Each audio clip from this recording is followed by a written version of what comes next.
मेरी आवाज आ रही है? हेलो। Am I Audible?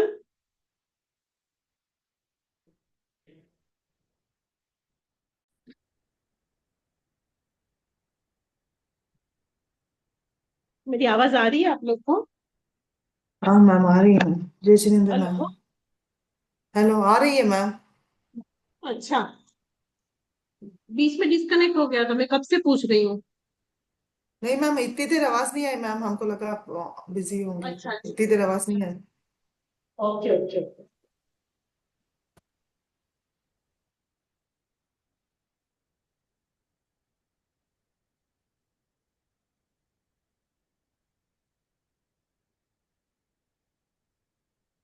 चलो प्रेयर शुरू करें। Yes ma'am.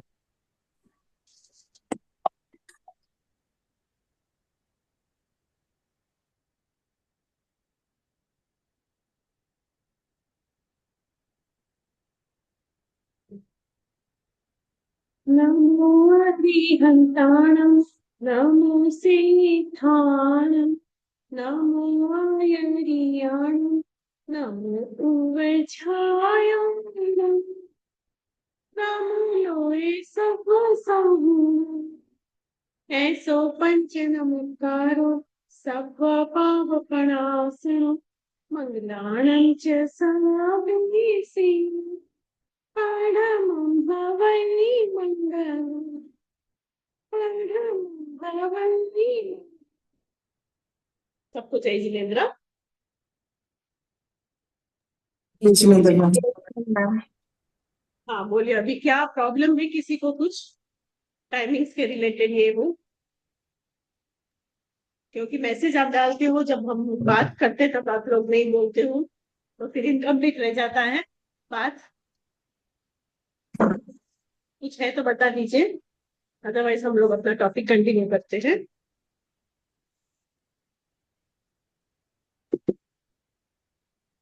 ये टाइमिंग सूटेबल है मैम। सुटेबल है ना सबको? हाँ मैम। खाली देखो। सीमा को थोड़ा प्रॉब्लम है, पर सबका नहीं देख सकते क्योंकि सिमर को अगर हो सकता है तो वो अभी भी ज्वाइन कर सकती है अगर, क्योंकि लास्ट लास्ट वीक में तो मेरे सारे क्लासेस में दोपहर में भी थी वो। क्योंकि शाम का अभी हमको अलाउड नहीं है, और अभी शाम को क्या चौमासा बैठ रहा है तो सबको प्रतिक्रमण रहता है, ये रहता है ना, तो थोड़े टाइम के लिए ये रख के देखते हैं, फिर नहीं हुआ तो हम लोग कुछ करेंगे। ठीक है। तो अभी हम जैन दर्शन में ब्रह्मांड मीमांसा की जो बात कर रहे थे, तो अभी हम उसके आगे हम देखेंगे कि देखो प्रमाण क्या है, उसकी डेफिनेशन बेसिक रूप में तो मैंने बता दी है, पर इन डेप्थ हम और भी आगे करेंगे। पर उसके पहले हम लोग ये प्रमाण शास्त्र के बारे में जो है ना उसके और समझने की कोशिश करते हैं कि प्रमाण शास्त्र क्यों पढ़ना है, वो भी मैंने बता दिया था। फिर और भी बात मैंने बताई थी कि प्रमाण शास्त्र की जब बात आती है तब वहां पे क्या कहते हैं कि अगर किसी को प्रमाण का परफेक्ट नॉलेज नहीं है, उसका बोध नहीं है, प्रमाण या प्रमाण जो जो दिए जाते हैं, तो जीवन में वो उसका एग्जैक्ट लाभ नहीं ले सकता। यहाँ पे क्या कहा है, सिद्ध सेन दिवाकर ने न्याय अवतार ग्रंथ में कहा है कि प्रसिद्धानाम, प्रमाणानां लक्षणोक्तो प्रयोजनम् तद्यः मोह निवृत्ति स्याद् व्यायमूढ़ मन सामिहि सामिह। मतलब कि अगर देखो प्रमाण आपको परफेक्टली नहीं पता है, उसका बोध नहीं है, तो हम उसका जीवन में लाभ नहीं ले सकते। इसीलिए जैन दार्शनिकों ने प्रमाण को बहुत महत्व दिया है। अभी प्रमाण जो है ना, वो क्या है? बेसिकली ज्ञान जो है, आप जो एपिस्टेमोलॉजी हेमा मैम के क्लास में जो ज्ञान की परिभाषा है सब जान रहे हो ना, मति ज्ञान, श्रुति ज्ञान, अवधि ज्ञान, मन पर्य ज्ञान, केवल ज्ञान। तो वही ज्ञान के आधार में, उसी ज्ञान को लेके उसके डिवीजन प्रत्यक्ष परोक्ष के करने के बाद उसी में प्रमाण लगाना ही न्याय शास्त्र का कार्य है।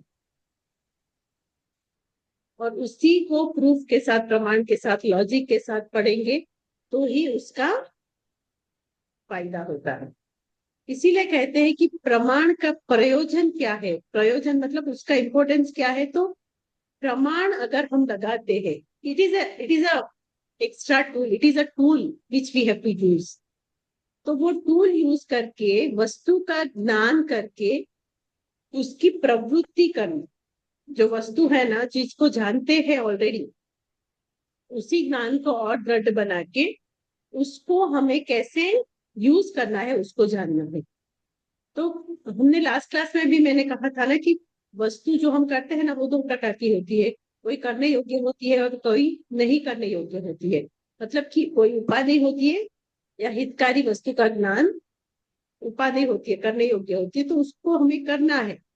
और तथा है या जो अहितकारी है, जो यूज नहीं करनी चाहिए, उसे हमें अपने जीवन से निकाल देना है, उसका त्याग करना है।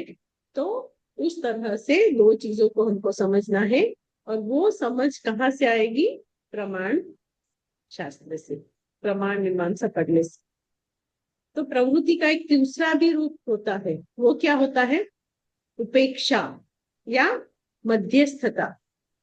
तो जहां पे हम कुछ नहीं कर सकते, जिसको we have to take as it is, we can not do anything, जिसके हमारा बिल्कुल जोर नहीं चल रहा है, जिसका हम कितनी भी प्रवृत्ति कर ले, कितना भी चीज कर ले, तो हम जिसे नहीं बदल सकते हैं, तो वहां पे हमें क्या करना है?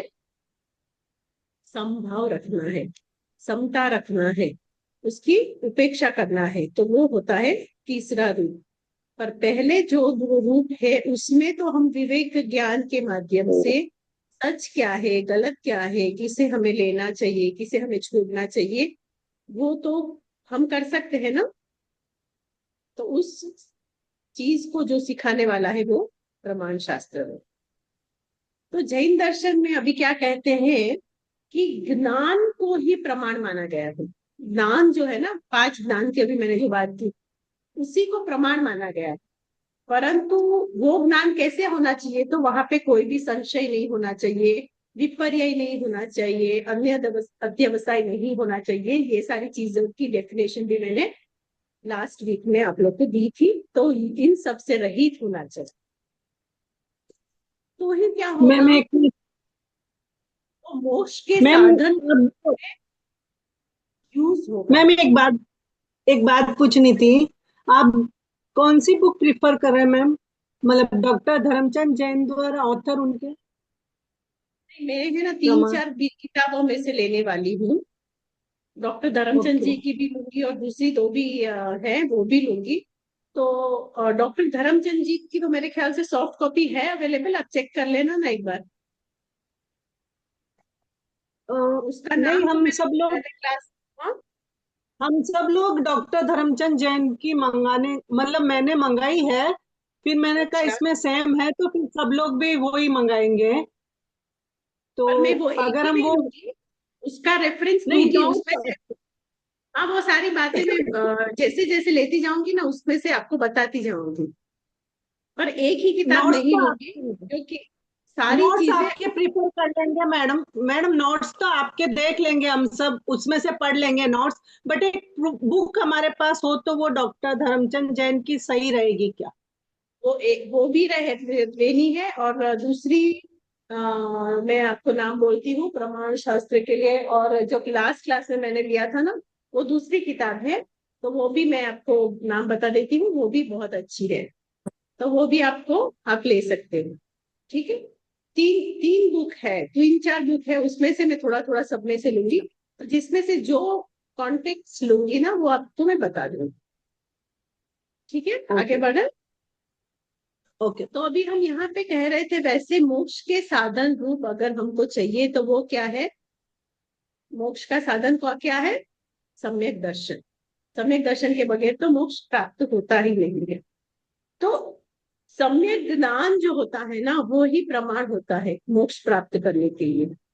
तो वहां पे भी कहते हैं कि ये जो सारी चीजें हैं, उसमें कहीं पे भी क्या तीन चीज नहीं होनी चाहिए?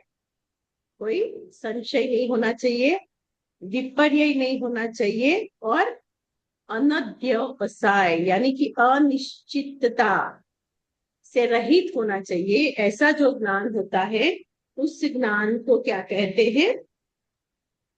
प्रमाण। उसको प्रमाण अंगीकार किया। ठीक है, यहाँ तक सबको समझ में आ गया? तो प्रमाण का ज्ञान कैसा है, उसके लक्षण कैसे हैं, वो भी हम बहुत डिटेल में पढ़ने वाले हैं। वो हम लोग धर्मचंद जी की किताब में से पढ़ेंगे। और उसके पहले हमको जो पढ़ना है वो है कि जो प्रमाण शास्त्र है ना, वो किस तरह उसका ग्रोथ हुआ, वो दूसरी शताब्दी से आज तक वो कैसे ग्रोथ हुआ, और कौन कौन उसके अलग अलग आचार्य आए, और किसने किस कौन कौन सी किताबें लिखी है, और इस किताब का दृष्टि क्या होगा, वो सारी चीजें हमने यहाँ पढ़ ली थी।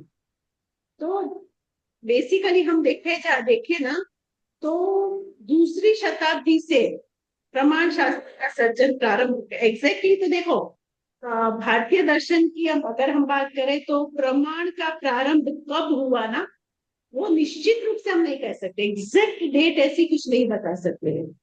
पर ऐसा बता सकते हैं कि प्रमाण का जो अवलंबन लिया, तो उसकी जो बात होती है या प्रमेय का जो ज्ञान होता है, तो उसको जब शास्त्र के रूप में शुरुआत हुई ना, तो लगभग दूसरी शताब्दी से शुरू हुआ था। पहली शताब्दी में के भी थोड़े ग्रंथ है, पर उसका मेन फाउंडेशन दूसरी शताब्दी से शुरू हुआ था। फिर आगे बढ़ते बढ़ते उसको और भी बढ़ता गया ना, तो उसमें भी जो ज्यादा मेन उसमें ग्रोथ हुआ वो अक्लंक जी के समय में हुआ।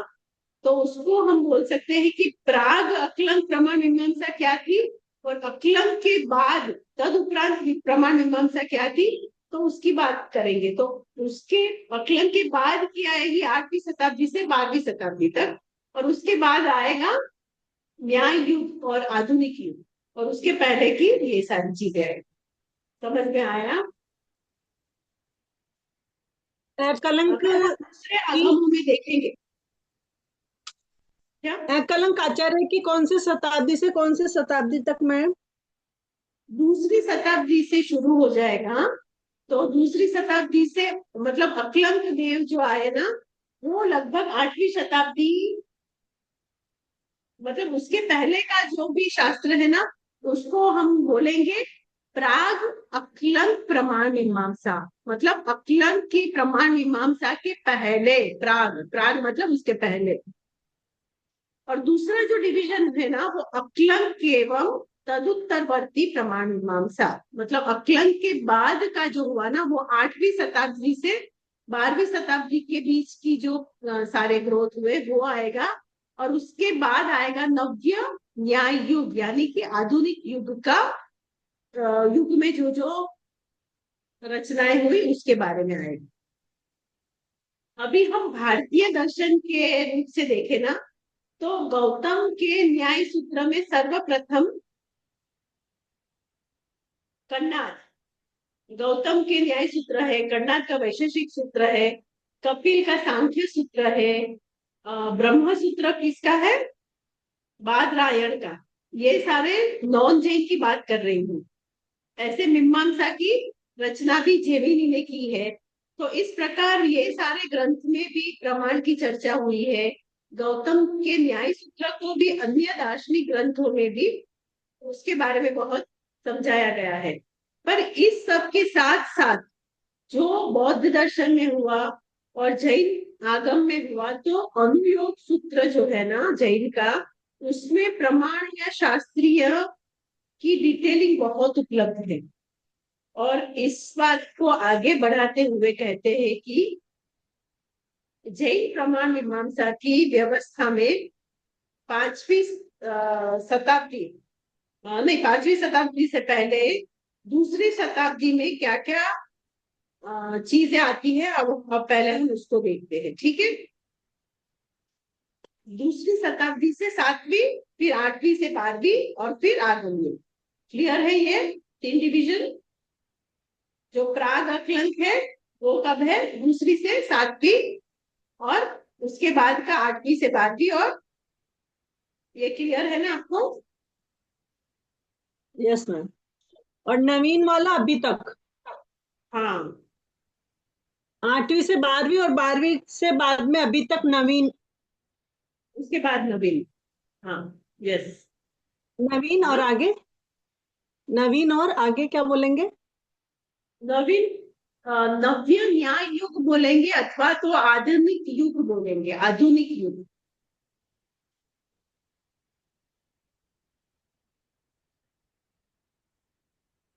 ठीक है, तो सबसे पहले हम देखेंगे द्वितीय शती। तो दूसरे से सेकेंड सेंचुरी से लेके 7वीं सेंचुरी 8वीं सेंचुरी तक का जो काल जैन दर्शन में है ना, वो अनेकांतवाद, स्यादवाद, उसकी स्थापना वहां का हुई थी, तो उसका काल कहते हैं। तो इस काल में क्या होता है, लगभग प्रत्येक जो जैन दार्शनिक थे अनेकांतवाद की स्थापना के लिए प्रयत्नशील, मतलब अनेकांतवाद, स्यादवाद, यही सबसे मुख्य था और इसी की चर्चा चल रही थी। तो उस समय क्या हुआ, सिद्धसेन और समंतभद्र, उन्होंने, उनके संदर्भ में ये बहुत महत्वपूर्ण, मतलब उनका बहुत योगदान रहा है इस समय पे। अनेकांत दृष्टि का आलंबन लेकर इन दार्शनिकों ने जैनेतर दार्शनिकों के मंतव्यों का खंडन किया। जो जैनेतर था, जैन के विरुद्ध, अभी जो मैंने बोला ना, मीमांसा, वैशेषिक न्याय, फिलोसॉफी, उसमें जो चीजें थी उन चीजों को सिद्धसेन ने और समंतभद्र जी ने उन चीजों का खंडन किया, और अनेकांत के उपदेष्टा महावीर का स्तुति ज्ञान किया। मतलब अनेकांतवाद क्या है, उसमें महावीर ने क्या समझाया है, महावीर उसके द्वारा क्या बताना चाहते हैं, ये सारी चीजों का वहां पे डिटेलिंग आती है। तो अनेकांत के स्थापन का कार्य हरिभद्र सूरी जी ने भी अनेकांत जपता का निर्माण करके किया। इस तरह से द्वितीय और तृतीय शती में ये सारा प्रारंभ हो गया। और उसी समय द्वितीय शताब्दी और तृतीय शताब्दी में एक बहुत फेमस, आप लोग सब जानते हो, ऐसे युग का प्रारंभ शुरू हुआ, और वो हुआ उमा स्वाति जी से। आप लोग सब उमा स्वाति जी का नाम जानते हो ना? उनकी सबसे मुख्य रचना क्या है, जो दोनों दिगंबर और श्वेतांबर परंपराएं एक्सेप्ट करती है? और जो सूत्र तत्वार्थ आपने सूत्र। पढ़ा हुआ, यस, तत्वार्थ सूत्र। तो जैन दर्शन को सर्वप्रथम संस्कृत के सूत्रों में प्रतिपादन करने का कार्य सबसे पहले किसने किया था? आचार्य उमा स्वामी।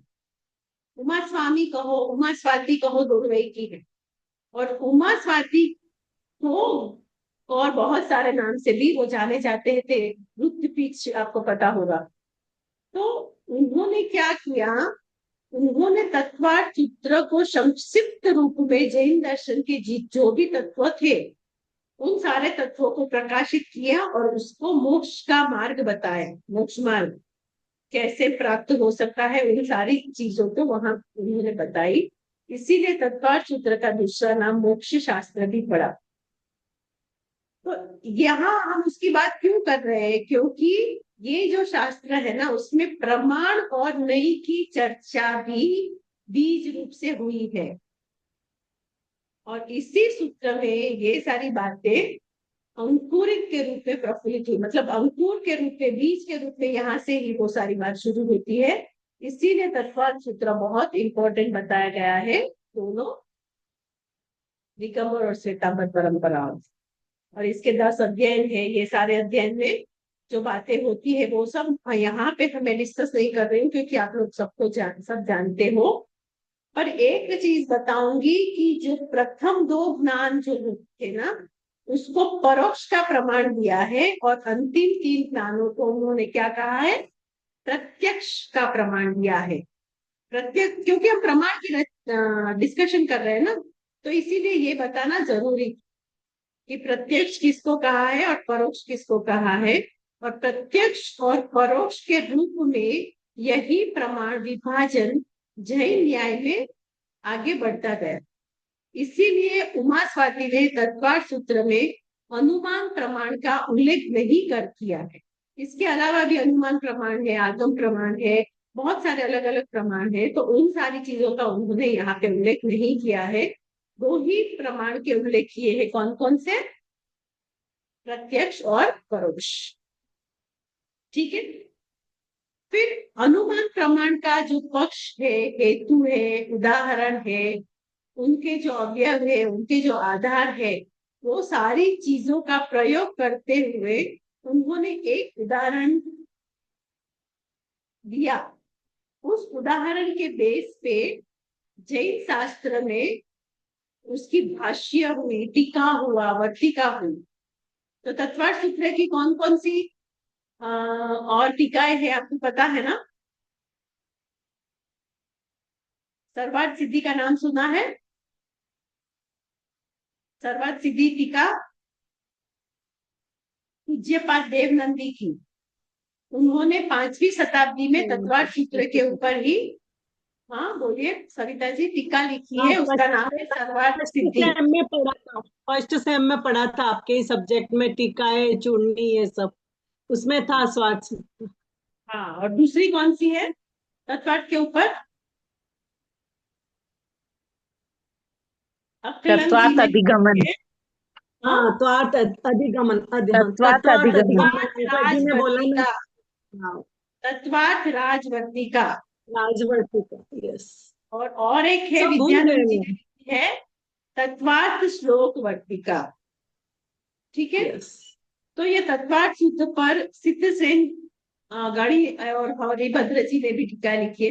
तो इस तरह ये जो प्रमाण का ट्रेडिशन जो है वो शुरू हुआ, और उसके ऊपर और भी बहुत सारी टीकाएं लिखी गई, सर्वार्थ सिद्धि, तत्वार्थ राजवर्तिका, तत्व श्लोक वर्तिका, इस तरह से ये सारी चीजें यहाँ पे हमको मिलती है। तो ये बात हमने किसके संदर्भ में की, उमा स्वाति। और उसी काल में दूसरे आचार्य हुए कुंदकुंद। तो जैन दर्शन में आप हम लोग जानते हैं कुंदकुंद जी का भी बहुत महत्वपूर्ण स्थान है। वो बहुत महत्वपूर्ण आचार्य हुए।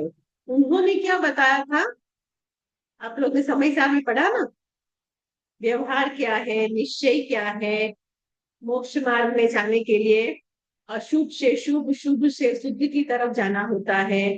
फिर ये ज्ञान का उन्होंने विवेचन किया, वहां पे उन्होंने सारी चीजें बताई और कहा कि ज्ञान को किस रूप में जानना है, तो स्व पर प्रकाशक उन्होंने सिद्ध किया। किसने सिद्ध किया? कुंतुन आचार्य जी ने। उन्होंने कहा कि ज्ञान कैसा होता है, स्व पर प्रकाशक दिए के जैसा होता है, खुद तो प्रकाशमान होता है और दूसरे को भी प्रकाशमान करता है, ऐसा ज्ञान होना चाहिए। फिर उसी समय प्रथम शताब्दी के अंत में उन्होंने, आचार्य कुंतुन ने कौन कौन सी किताब लिखी थी, कौन कौन से आगम ग्रंथ लिखे थे? आगम तो नहीं बोल सकते, पर ग्रंथ कौन कौन से लिखे थे, 2-4 के नाम बताइए। समय आप सार न्यूज में लिखा है, उन्होंने, समय सार लिखा, और प्रवचन सार है, फटाफट और ये फटाफट। सब पढ़ा था मैडम, सब भूल गए, फर्स्ट सेम में पढ़े थे सब। समय सार, नियम सार, प्रवचन सार, पंचास्तिकाय, अष्टपाहुड़, ये सारे उनके प्रमुख ग्रंथ हाँ, है। ठीक है। तो समय सार में आपने आत्मा की बातें डिटेलिंग में पढ़ी। प्रवचन सार में प्रथम अधिकार में उन्होंने ज्ञान का विशेष उल्लेख किया है। देखो हम ये क्यों बातें कर रहे हैं, क्योंकि यहाँ पे भी ज्ञान की बात आती है और ज्ञान को ही प्रमाण कर रहा है। और उन्होंने, इसीलिए हम ये सारी चीजें कैसे डेवलप हुआ उसको देख रहे हैं। और वहां पे कुलकुल आचार्य जी ने क्या कहा कि आत्मा ज्ञान प्रमाण है। प्रमाण बता दिया किसको, आत्मा को ही, कि आत्मा ज्ञान प्रमाण है। और ज्ञान का ज्ञेय प्रमाण कहा गया है। ज्ञान प्राप्त करने का प्रमाण क्या है, ज्ञेय। तो ज्ञेय क्या होता है, लोक और अलोक है, इसीलिए ज्ञान सर्वगत है, सर्वत्र है। इसीलिए ज्ञान की सर्वज्ञातता में यह एक महत्वपूर्ण तर्क उन्होंने बताया। और उन्होंने कहा कि ज्ञान को आत्मा एवं आत्मा को ज्ञान स्वरूप भी प्रतिपादित करते हैं। इसीलिए उन्होंने ज्ञान को प्रमाण बता दिया और आत्मा को ज्ञान प्रमाण है। क्योंकि ज्ञान कहाँ से आता है, आत्मा से ही आता है ना। और कब आता है, जब प्रत्यक्ष में होता है। परोक्ष में होता है तब नहीं होता है। पर धीरे धीरे वो, जैसे वो अंदर आत्मा में ही है, वहां से खाली उसको कर्म के आवरण को हटने से वो वहां से ही प्रकाशित होता है। बराबर है ना?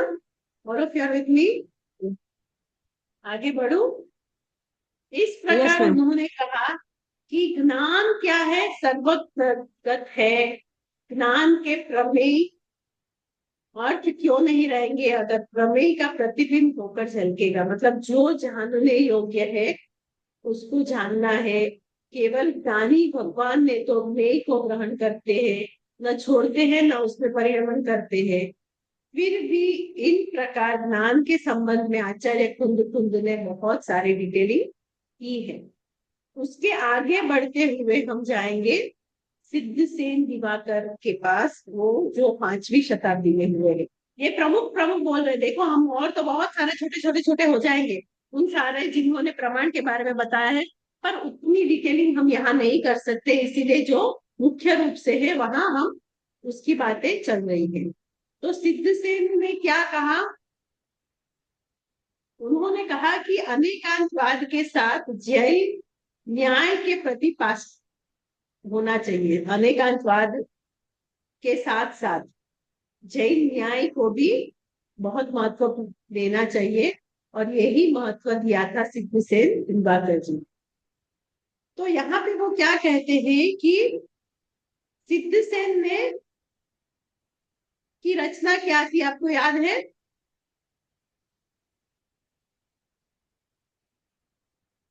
32 32 क्या लिया, 32 द्वात्रिशिका की रचना उन्होंने की थी। और आज तो हमारे पास 32 में से 22 ही है, पर इसमें जो 7 है ना, उसमें स्तुति दी हुई है। और उसका समीक्षात्मक अगर अध्ययन करें तो उसका वर्णन जो हुआ है, उन सारी चीजों को हम पढ़े तब हमें पता चलता है कि वो प्रमाण के बारे में क्या क्या समझाना चाहते हैं। और उसको हम सिद्धसेन की न्याय अवतार किताब में भी पढ़ सकते हैं, जो जैन साहित्य के विकास में बहुत ही महत्वपूर्ण भाग बचता है। और आचार्य सिद्धसेन की स्थिति काल में जो जो विद्वान हुए उसमें 2 मान्यताएं मुख्य रूप से आती है। तो प्रथम मान्यताएं जो हुई वो सुखलाल संघवी जी ने कहा, और दूसरी जो है दलसुख मालवणा वाणिया, जो श्वेतांबर के जैन विद्वान थे। तो उन्होंने 4वीं 5वीं शताब्दी में ये सारी चीजें कही हुई है। और उन्होंने क्या कहा है कि ये जो सिद्धसेन जी ने जो बातें बताई है, वो जो सुखलाल संघवी जी ने बातें बताई है, ये सारी चीजें बहुत ही इंपॉर्टेंट है प्रमाण के संदर्भ में जानने के लिए। इसको जाने बगैर जीव आगे नहीं बढ़ सकता है। और उसके बाद सिद्धसेन का समय 5वीं और 6ठी शताब्दी के बाद जो आया वो कौन कौन आए, और उनके समय में सिद्धसेन के समय में जो रचनाएं हुई है वो न्यायावतार, न्याय के बारे में, और सन्मति तर्क, ये सारी भी बहुत इंपॉर्टेंट किताबें हैं न्याय शास्त्र को जानने के लिए। तो अभी हम न्याय अवतार की बात करें तो वहां पे हमको एक जैन न्याय की अपेक्षा से ये एक बहुत ही व्यवस्थित रचना है। यहाँ पे विद्याभूषण ने मध्यकालीन न्याय के अंतर्गत जो जो कृतियां है उन सारी कृतियों को इसे प्रथम स्थान दिया है। भट्टक्लंक ने भी यही कहा है कि इसका विकास जो हुआ है तो वो सिद्ध सेन के समय तक प्रमाण का उपयोग एकदम आम बात हो गई थी, सब लोग उसको जानने लगे थे। इसीलिए वे कहते हैं कि प्रमाण आदि की व्यवस्था अनादि निधनात्मक है और इसका व्यवहार करने वालों में भी यह प्रसिद्ध है। इसीलिए जो मूढ़ जन है, जो मोह से भरा हुआ है, उस मोह का निवारण करने के हेतु इन सारी रचनाओं को पढ़ना बहुत जरूरी है। समझ में आया?